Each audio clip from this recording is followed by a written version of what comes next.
Ladies and gentlemen, we're going back, but it isn't it, but it's gonna start again. I feel it somewhere, somehow.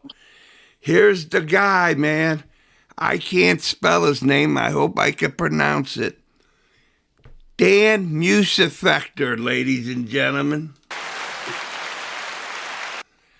Now,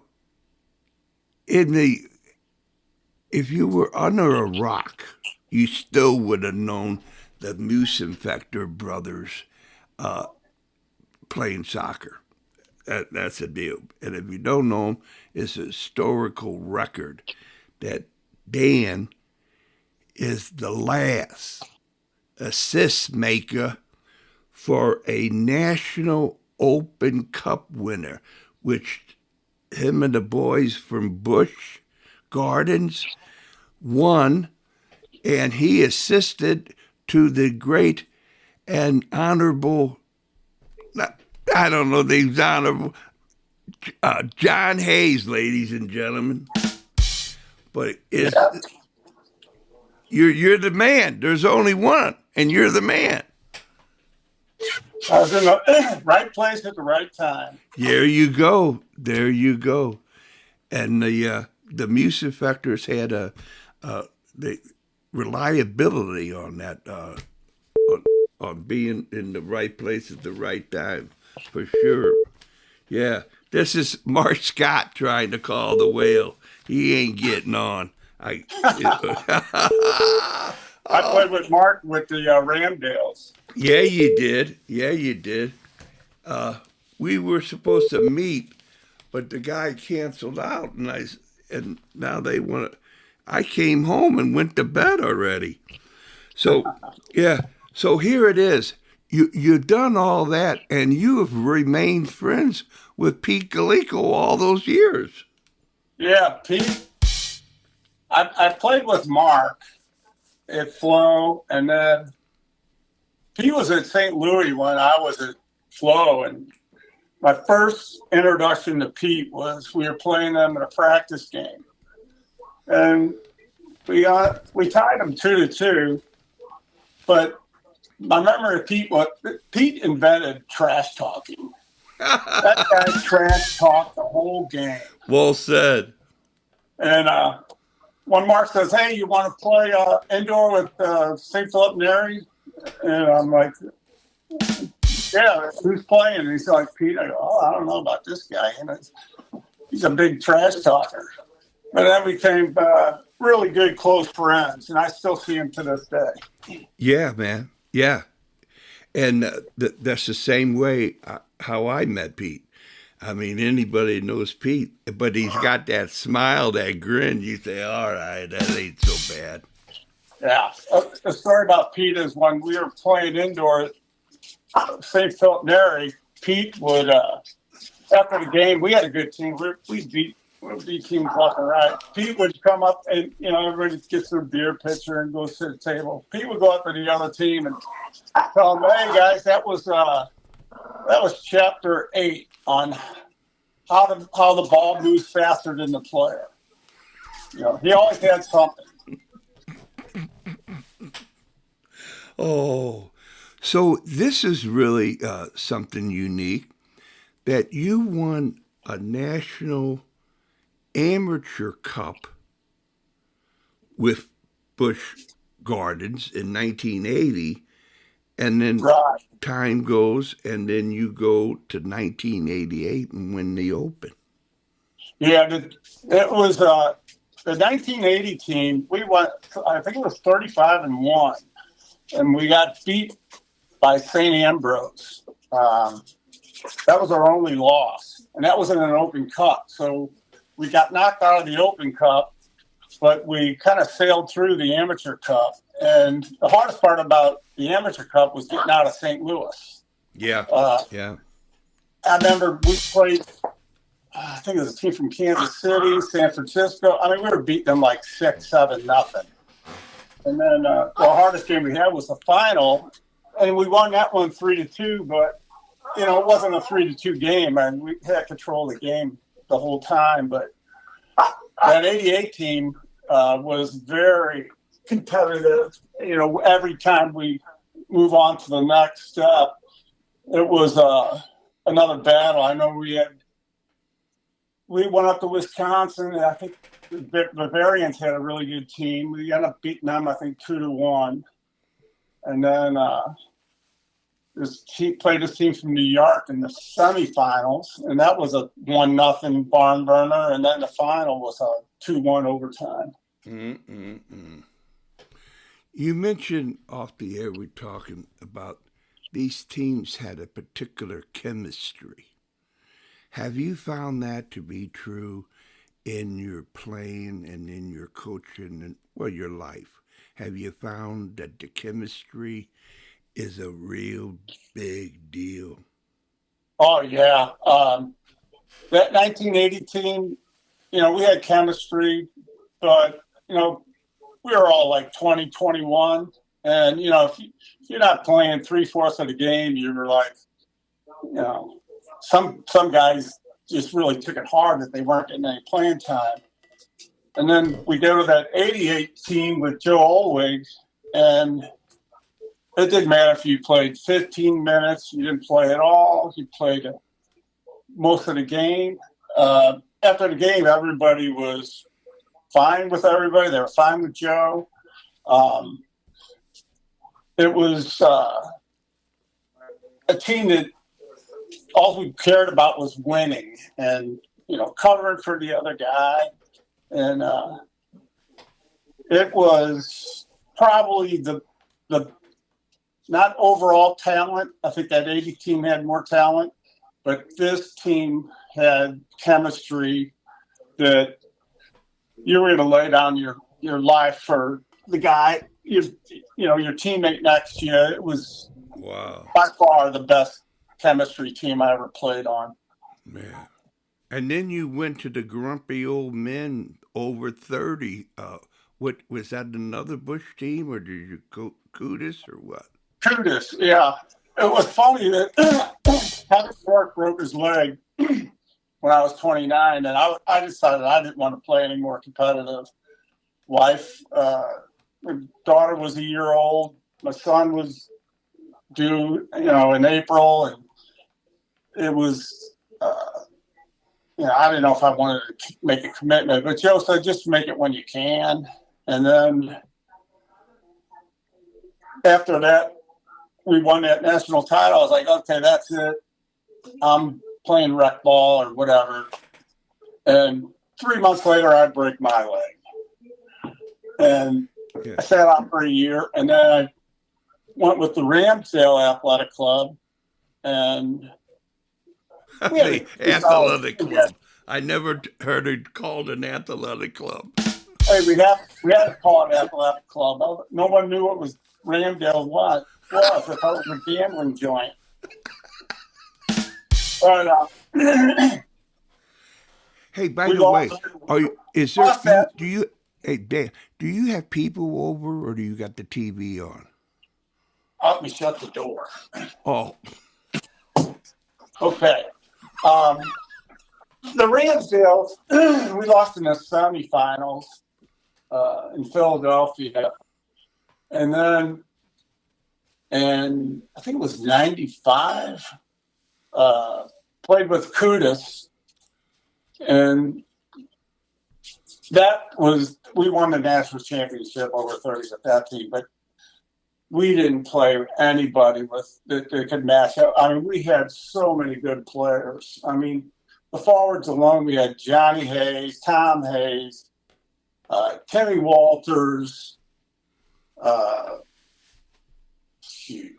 Yeah. I mean, the list goes on and on. You're a name dropper, unbelievable. Ike Beavis. I mean, we just destroyed everybody. It was almost like going out and having a fun kick around. Oh man! And hey, did Dr. Chuck Skrumsky play for you with the Ramsdale? Yes, he did. He's the official psychiatrist for Whale Certified. Yeah. I did watch Chuck when he was at SAU when I was, in grade school. And that he played that 1 year with us, and he was unbelievable. Yes, he was. He could, for his age at the time, I don't know how old he was. He had to be 38, something like that, maybe pushing 40. He was making saves, diving saves. He kept us in this game. We played all the Italians. They were loaded, and they must have outshot us like 25-2. And Chuck was brilliant. And Pat Hogan scored on a corner kick, and we ended up beating them 1-0. Wow. And I was like, oh my, and, back then we were, 31, 32, and we're like, oh, now we got to travel. How are we going to afford to fly up to Philadelphia and all this stuff, get hotels?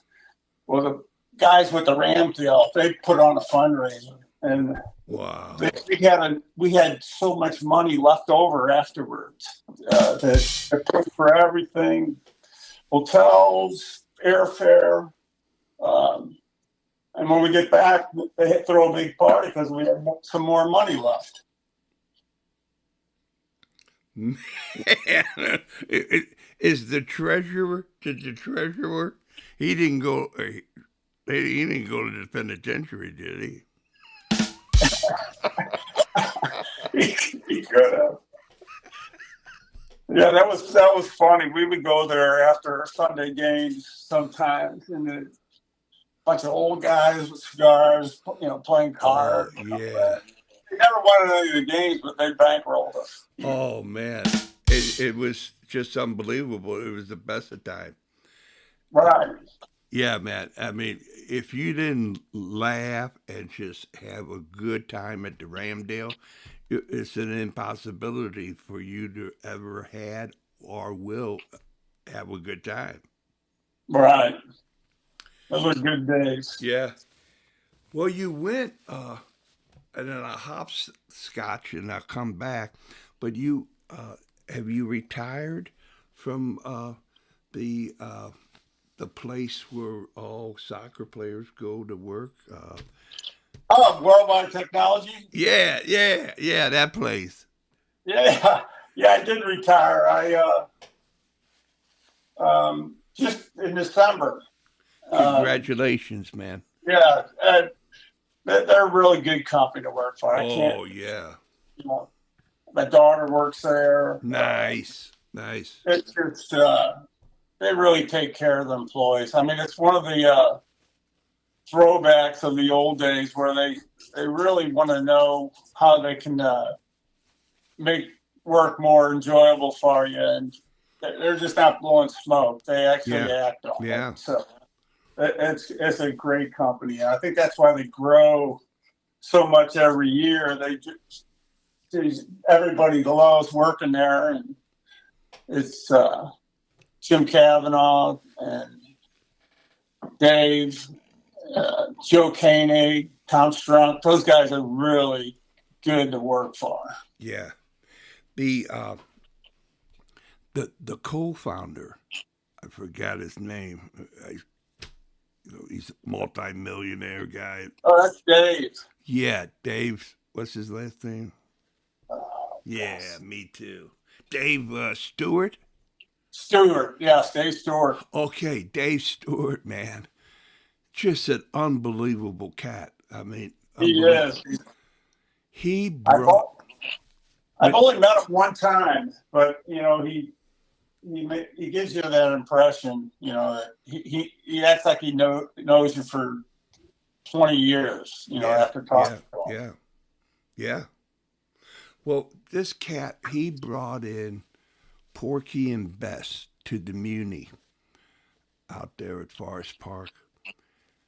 They were going to close up shop, Broadway musical.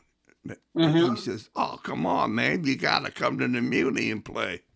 And they went, And that was that. And they said, come on. So he gave them an offer they couldn't refuse. They came out. And I mean, I've spent my entire life out at the Muni. And one of the finest weeks I ever had out there. I've been an usher with Tim Pendergast and a stagehand with Tim Pendergast. Oh, Tim. Yeah. I started working and retired with him, and his daughters work out there. Right. I worked with his daughter Lori for a couple of years. She just had a baby. She's right. Back now, but I retired before she came back. Nice. Well, they had a soccer story for sure.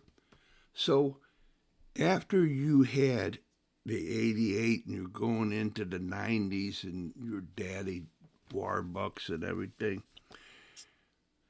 what you start coaching a little later? What do you do? I did coach my daughter Kelly's. Well, I coached Chrissy's team with Matt Walsh, the Florissant Cougars at the time, and they were a good team. They won Cup like 3 years in a row, and then we ran into J.B. Marine and Mike Twellman, and they put a squash to that. And my daughter ended up playing with Mike, I think, the last 2 years. Oh, but then I coached my daughter Kelly. She was in the 9th grade, and she was playing for her, I think it was Wolfpack at the time.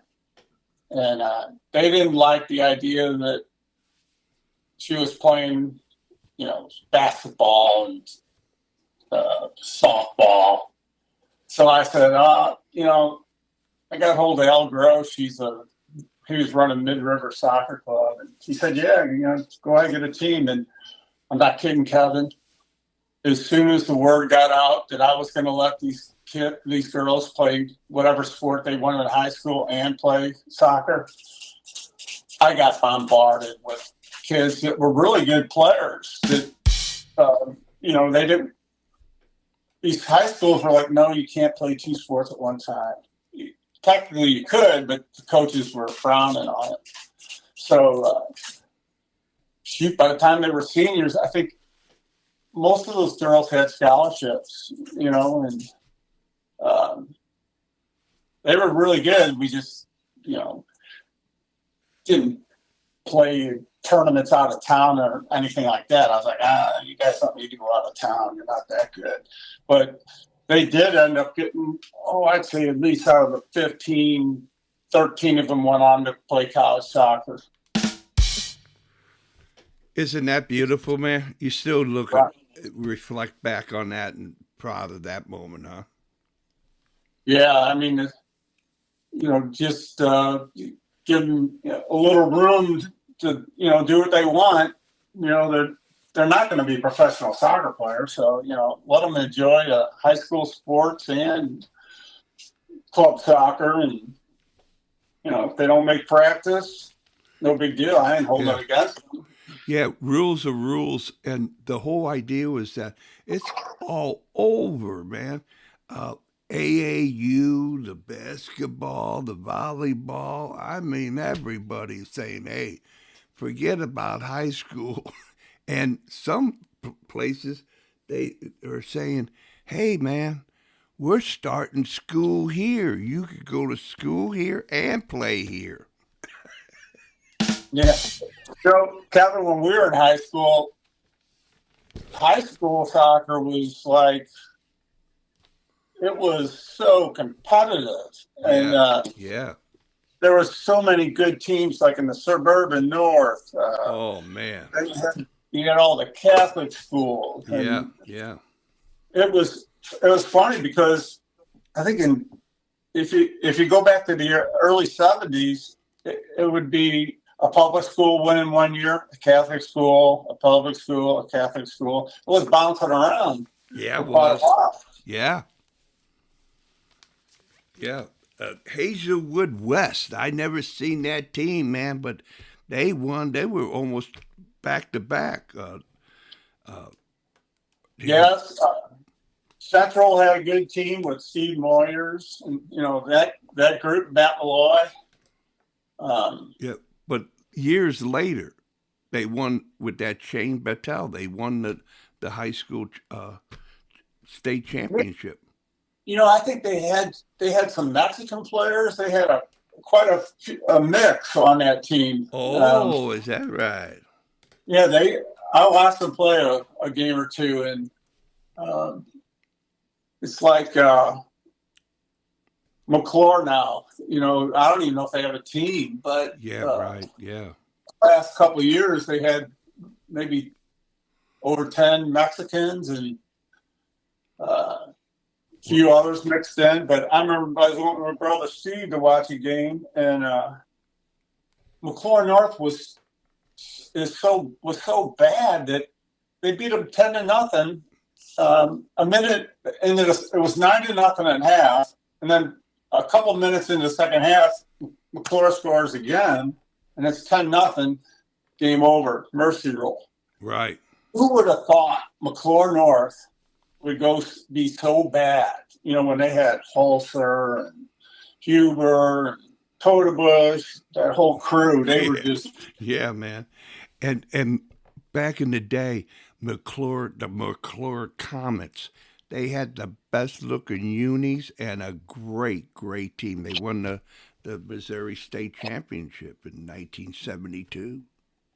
Yeah, I went to lunch with some guys last couple weeks ago, and John Vogler showed up, and he was the guy that scored that winning goal. Wow, baby. He never forgets that, I bet, huh? Yeah, he'll never forget that. and and how about, as far as you know, Chris Kinney, and then he's the only guy I know from other than you guys. But the Galkowski brothers, ladies and gentlemen, holy cow! Uh, The I, guy, I think they won the Fatima or North American Waters. But yeah, Chris Kenny lived right down the street from me growing wow. up, St. John James, and he Well, was 4 years older than me, and he wasn't as big as he is now. He was a tough little guy, he'd play with us, down at Farstwood Park. We get a bunch of guys together, and him and some of the other guys would get together, and boy, he turned into a rock. I mean, he was like, yeah, exactly. running him. It was like Yeah, running. yeah. I grew up with the Galkowskis, and their father, Dink, helped me play goalkeeper. He, developed the Wales of. It was kind of like a wall next to the house, along and there was a walkway with a concrete walkway, And hey, you got to dive. I said, "There's grass right over there, Mister Galkowski." Did they go to Nativity? Yeah, exactly. I didn't know that. Yeah, and then uh, Johnny was in diapers, and the mother, and so it was just a couple years ago. I was at a game where uh, her grandson was playing for I think Francis Howell North. Just outstanding, how the circle of soccer comes around, goes around. Right. Yeah, Mrs. Galkowski was a nice lady. Sometimes we would cut out a fifth or sixth hour and go with Mike over to her house, and she was like, "Hey guys," she didn't care if we cut the last 2 hours. She was a really nice lady. Oh, well, they call the salt of the earth. She is. Yeah. So there you go. You have all this, and we're coming to the close because we could talk for another hour at least. Right. So we gotta chart it somehow. But the story goes is that all that you known and will know and think you know and this and that, can you lay on,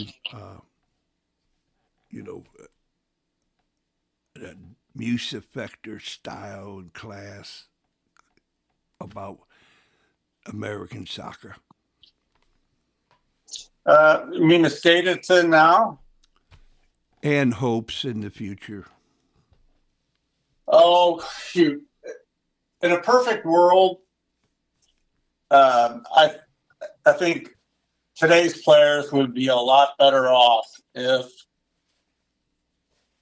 they develop pretty good. I mean, their skill level looks like it's better than when we were kids.